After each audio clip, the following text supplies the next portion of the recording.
When you quit, your mind does this, because you're out. Once you say, I'm not going to quit, when you quit, your mind says, we're done. So it doesn't expand. There's no expansion when you quit. When you say, F you, this sucks, I'm drowning, I'm miserable, I'm suffering, I'm broken, but I'm not going anywhere. What happens to your mind is it does this. It says, he's not leaving, so we got to expand. We got to grow. We got to figure this thing out.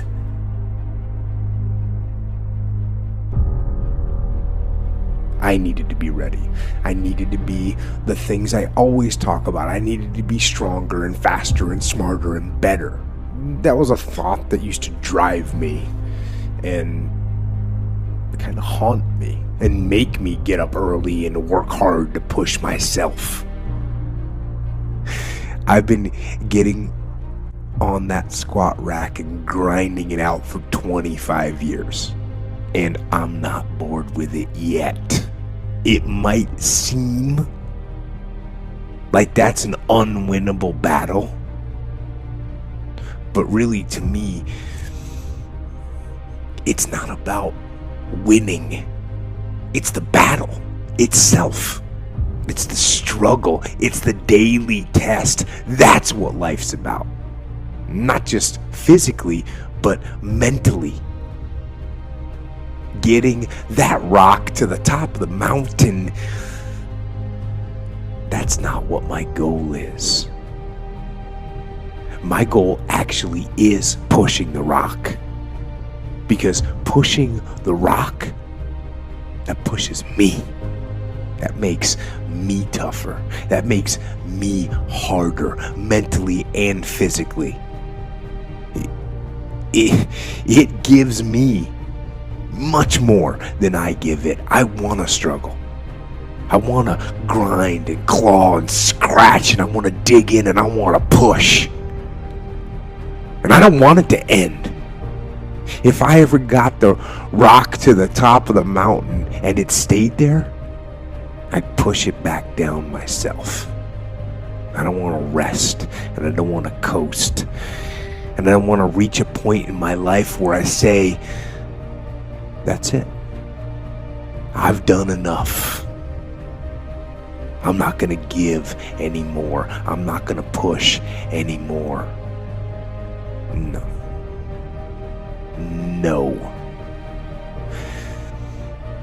That relentless cycle of day-to-day challenges, they aren't maddening to me. They don't frustrate me. They inspire me. Inspire me to drive and push more and to push harder. So I say, dig in and get to pushing. Those of you who are listening to this, whoever hear this, you will not find toughness in a comfortable environment. You will not find it. I was trying to look for it everywhere. The only way you find it is to drown yourself in a position where you're just out of sorts, where you can't swim and you're drowning. Where you're drowning. You're drowning in life. But you say, you know what, man? And then you start to engage parts of your mind that you never engaged before. But you can't engage it by sitting back in these nice chairs, drinking this nice water, talking to you, talking about what I want to do. When you're in suffer mode and you say, I'm not going to quit, you're forcing your brain now to operate on a level it's not used to. But then it becomes used to it. There's 24 hours in the day where you're alone in this brain, and your brain is talking to you in all kinds of ways, and it wants to control you and pull you in these different pockets. If you can't control your own brain and your brain controls you, you got to tell your brain where you want to go and how you want to go and how you want to get there. You got to control it. If not, it's over. It's over. All I knew back then was hard work. The only way anything gets accomplished. That's all I heard back in those days. You got to work hard. You got to work hard. I'm not getting I can't get this paragraph. I can't remember what the in this paragraph to pass this test to get in the military. Read it again. Still not getting it. Read it again. But if you're not getting it, write it out. And that's how I started learning. Okay, well, I gotta write out every thing I do. And then write it out again. And write it out again. And guess what happened? I got it. I can't swim. I'm negative buoyant. Go back again. I can't swim. Go back again. Go back again. Go back again. I got it. I realized if I keep going back and going back and going back until the just becomes, your mind will say, okay, we're going to figure it out, because he is not going to stop. It's not like I'm going to try one more time. No, it's just like alarm clock goes off, boop, we're going back. I can't read right, we're going back. I gave myself no way out, and my mind realized that. It's okay, we're going to adapt and overcome now. Like when I say trying hard, your mind knows, man. It knows this guy's me, man. This guy's lying. There's no truth behind it. When I was in Navy SEAL training, people go, how were you there for 18 months? The program was only 6 months long. You were in 3 hell weeks in 1 year. No one's ever done that. How did you do that? I told myself after the first time, I knew it was gonna be a long journey there. My body was breaking down. It was just how it was going on. I said, you know what? This is my new norm. So my mind said, it's like going to work. Like you go to work, you put your suit and tie on. I go into suffering every day. Every day, suffering, being broken, duct taping my feet up, stress fractures, shin splints, being broken. This is my new norm. And your mind says, if we're not broken, this ain't normal. We gotta be broken. So then your mind starts to get tougher and tougher. My mind knew this is how we operate. We're in Navy SEAL training. This is what we are. I became hell. And that became my new norm. I gave myself no way out. I became the boss, the owner, the CEO of Navy SEAL training. That was my mindset. And that's how you get through things. You immerse yourself wherever it is, and you become that. You become that and give yourself no way out.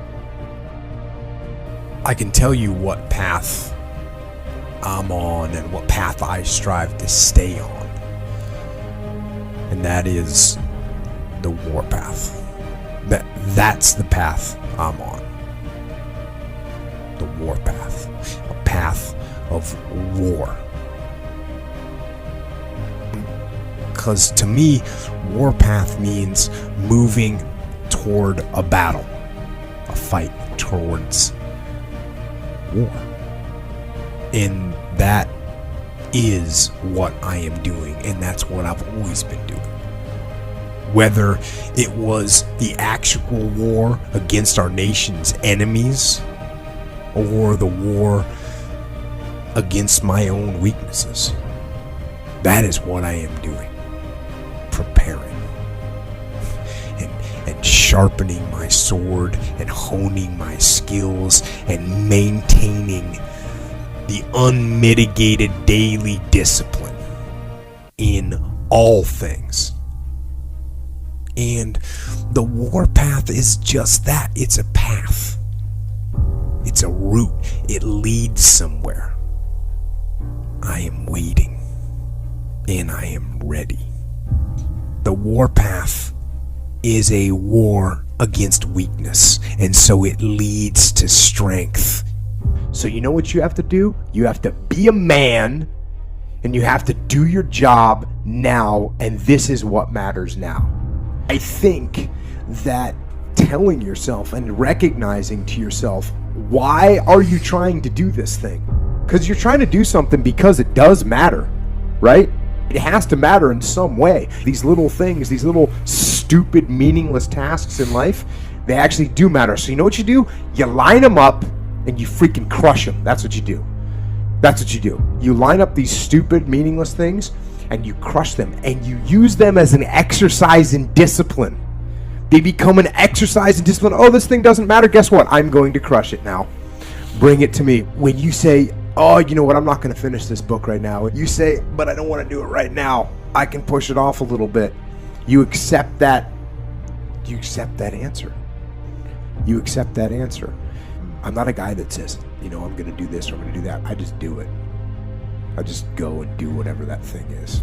And the path, the war path, leads to control and leads to ownership of your life.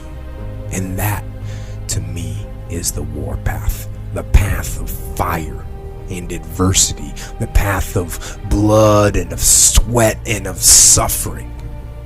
The war path is the preeminent path of discipline, which is why it leads to freedom. And beyond that, in the end, the war path, it leads